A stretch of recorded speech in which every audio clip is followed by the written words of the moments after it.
آئیے کتاب رحمت سورہ الکہف اٹھائیں۔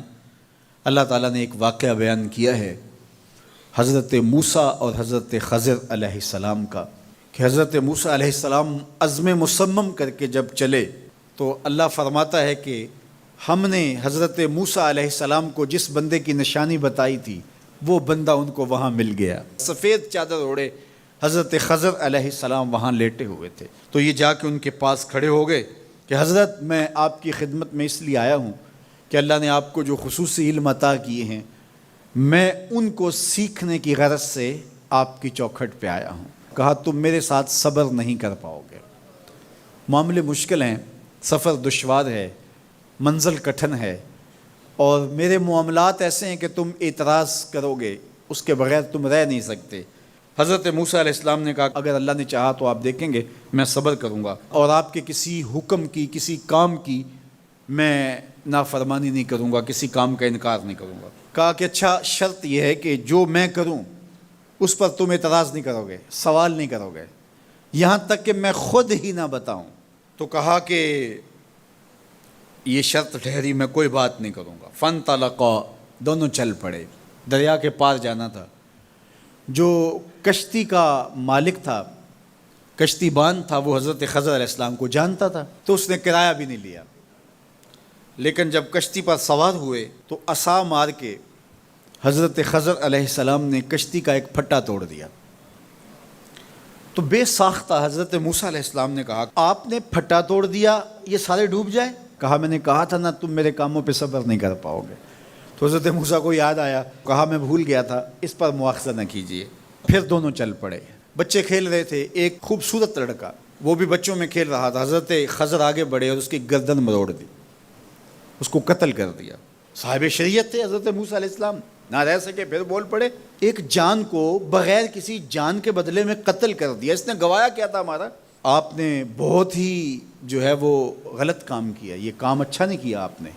کہا میں نے کہا نہیں تھا کہ تم میرے ساتھ صبر نہیں کر پاؤ گے۔ کہا ایک موقع اور دے دیجئے، اب اگر میں نے کوئی اعتراض اٹھایا تو پھر دوبارہ مجھے آپ اپنی صحبت میں نہ رکھیے، عذر تمام ہو جائے گا۔ پھر دونوں چل پڑے، یہاں تک کہ ایک بستی میں دونوں آئے تو آپ نے بستی والوں سے کہا کہ ہم مہمان ہیں، آپ ہماری مہمان نوازی کیجیے، کھانا کھلائیے۔ تو انہوں نے انکار کر دیا، کہا کہ ہم تو آپ کو بلایا نہیں ہے، آپ خود آئے ہیں، آپ اپنے کھانے کا خود انتظام کیجیے۔ گزر رہے تھے گلی سے تو ایک دیوار گرنا چاہ رہی تھی، تو جلدی سے اس دیوار کو مرمت کر دیا۔ کہا حضرت ہم اگر چاہتے تو اس پہ اجر لے سکتے تھے، انہوں نے ہمیں کھانا تک نہیں دیا اور ہم ان کی دیواریں سیدھی کر رہے ہیں۔ کہا اب تمہاری میری جدائی ہو گئی، تم نے یہ بھی اعتراض کر دیا۔ تو انہیں یاد آیا کہ وہ یہ بھی اعتراض ہو گیا۔ اب میں تمہیں بتاتا ہوں کہ یہ 3 کام میں نے کیوں کیے۔ اللہ اکبر۔ اب سنیے، قرآن ہمیں بتاتا ہے کہ ظاہری علم بھی ہوتا ہے لیکن کوئی باطنی علم بھی ہوتا ہے۔ کہا وہ پہلی بات کشتی والی سنو، یہ 2 مسکین بچوں کی کشتی تھی، ان کے گھر کا چولہا اس کی کمائی سے جلتا تھا۔ دریا کنارے کنارے ایک ظالم بادشاہ رہا تھا جو لوگوں کی کشتیاں چھین رہا تھا، ہم نے تھوڑا سا عیب لگا دیا، وہ ٹوٹی کشتی چھوڑ کے چلا گیا۔ اب وہ تھوڑے سے پیسے لگا کے کشتی مرمت کرا لیں گے، گھر کا چولہا جلتا رہے گا، بتاؤ اچھا کیا یا برا کیا؟ کہا رہی بات اس بچے کی جس کو ہم نے قتل کیا، اس کے ماں باپ مومن تھے، نیک تھے، صالح تھے، بچے نے بڑا ہو کے بہت برا ہونا تھا، ہم نے اس کو قتل کر دیا، اللہ اس کے بدلے ان کو بہتر اولاد دے گا۔ علماء تفسیر نے لکھا ہے اس بچے کے بدلے میں اللہ نے ان والدین کو ایک بیٹی عطا کی جس کی نسل سے 70 نبی پیدا ہوئے۔ دیوار کی کہانی بھی سن لیجئے، یہ شہر کے 2 یتیم بچوں کی دیوار تھی اور اس کے نیچے ان کا خزانہ تھا اور ان کا باپ بڑا نیک تھا۔ خزانہ دیوار کے نیچے ہے، دیوار گرنا چاہ رہی ہے، کسی معمولی دھکے سے گر جاتی۔ 2 ہی صورتیں تھیں، یا وہ بچے خود اپنا خزانہ اٹھا لیتے یا لوگ اٹھا کے لے جاتے۔ لوگ اٹھا کے لے جاتے پھر بھی ہاتھ میں کچھ نہ آیا، اور اگر وہ خود اٹھا لیتے تو بچے ہیں، بچپنے کی وجہ سے وہ اس کو اڑا دیتے۔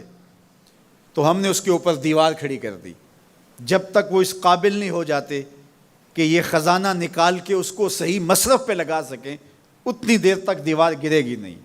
اللہ اکبر۔ وہ کسی وجہ سے دیوار قائم رہے گی، اور جب وہ اس عمر کو پہنچ جائیں گے جس عمر میں وہ اس خزانے کو سنبھال سکیں گے تو پھر دیوار خود بخود گر جائے گی اور یہ خزانہ نکال کر کے اپنے کام پہ لے آئیں گے۔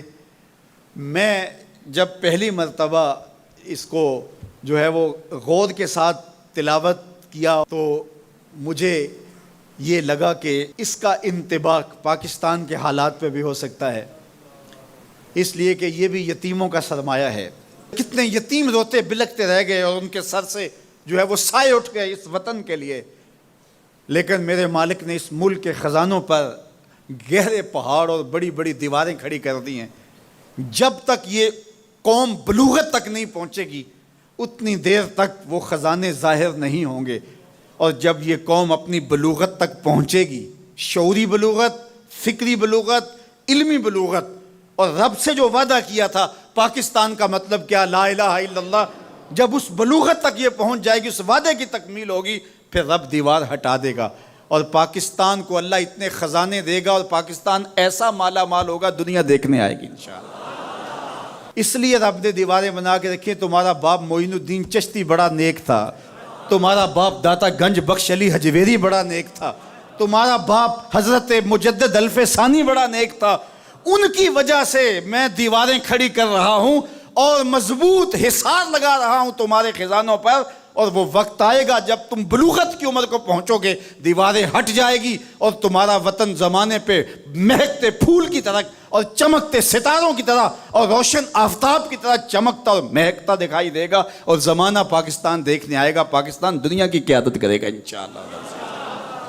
تو کہا یہ تعویل ہے ان باتوں کی جو باتیں میرے رب نے مجھے بتائی، اور یہ میں نے اپنی مرضی سے نہیں کہیں، اور جو میں نے کیا اپنی مرضی سے نہیں کیا۔ تو یہ باطنی باتیں ہیں، شاید یہ باطنی باتوں کے جوش میں یہ بات بھی میں کر گیا۔ وہ کیا کسی نے کہا تھا کہ بھری محفل میں ایک راز کی بات کہہ دی، بڑا بے ادب ہوں سزا چاہتا ہوں۔